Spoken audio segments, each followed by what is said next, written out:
There's a strange thing about Stanley Kubrick's films. They don't feel like separate movies. They feel like fragments of the same thought. Different settings, different genres, different eras, but the same unease.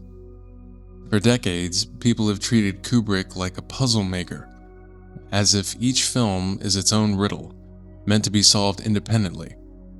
But the deeper you go, the more that idea starts to fall apart. Because Kubrick wasn't making isolated statements. He was circling something. And at the very end of his life, with eyes wide shut, he stopped circling it, and finally showed it. This is the Kubrick film that explains all the others. Eyes Wide Shut is often described as Kubrick's odd one out. Too slow, too cold, too talky, too sexual, not enough plot, but that reaction is actually the point. Kubrick didn't make Eyes Wide Shut to entertain you the way his earlier films did. He made it to clarify something he'd been hiding in plain sight for 40 years. The film isn't about sex, it's about power, and more specifically, how power actually works. Every Kubrick protagonist shares the same flaw. They think awareness equals freedom. They believe that if they can see the truth, if they can reach the hidden room, if they can understand what's going on behind the curtain, then they'll have some kind of leverage. Kubrick spends his entire career dismantling that belief. In 2001, humanity touches the monolith and still doesn't understand it. In The Shining, Jack Torrance thinks he's been chosen when he's just being used. In Barry Lyndon, social ascent looks like progress until you realize it's a trap with better furniture. And in Eyes Wide Shut, Bill Hartford believes curiosity gives him agency. Kubrick proves the opposite.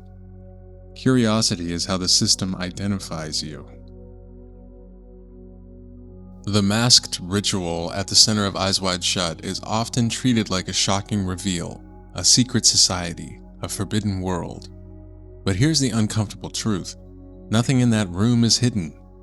The music is loud, the costumes are theatrical, the architecture is monumental. This isn't secrecy, it's ceremony. Kubrick isn't showing you a group that hides in the shadows. He's showing you a group so powerful they don't need to.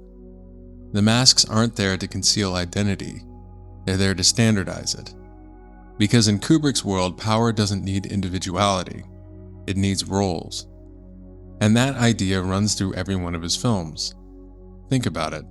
Alex in A Clockwork Orange isn't punished for violence. He's punished for acting outside the approved framework. The soldiers in Full Metal Jacket aren't trained to think. They're trained to perform. Jack Torrance isn't driven mad by ghosts. He's absorbed into a pre-existing role. And in Eyes Wide Shut, Bill Hartford isn't trespassing because he's immoral. He's trespassing because he doesn't belong. Kubrick makes this distinction very carefully. Power isn't threatened by rebellion. It's threatened by misalignment. Bill Hartford's mistake isn't that he wants to know more. It's that he assumes knowledge comes with permission. Throughout the film, doors keep opening for him.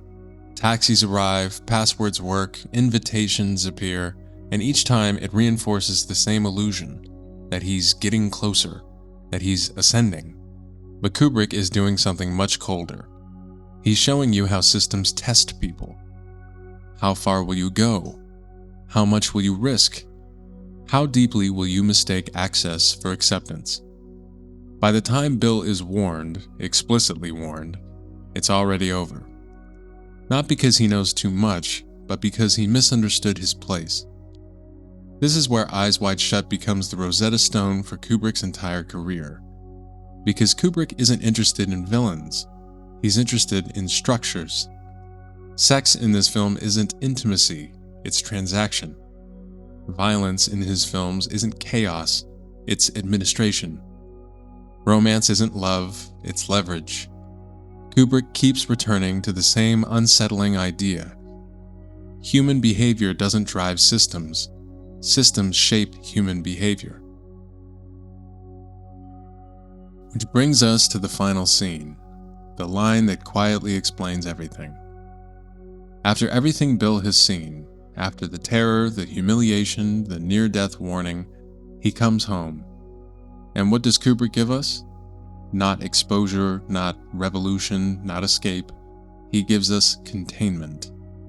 Nicole Kidman's character doesn't deny what happened, she reframes it. She redirects it. Not toward truth, but toward stability. And Kubrick ends his career right there. Not with a revelation, but with a reminder. Awareness doesn't dismantle power. It just teaches you how to live with it. That's why Eyes Wide Shut had to be Kubrick's final film, because it's the only one where he stops pretending the system can be defeated. In his earlier films, there's ambiguity.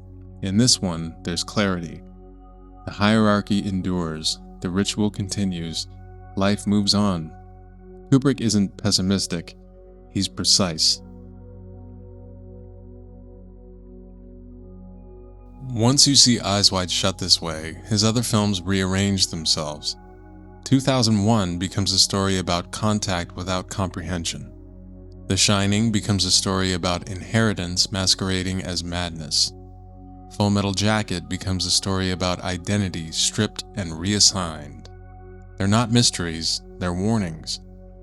And Eyes Wide Shut is the moment Kubrick finally stops whispering them and says it all out loud.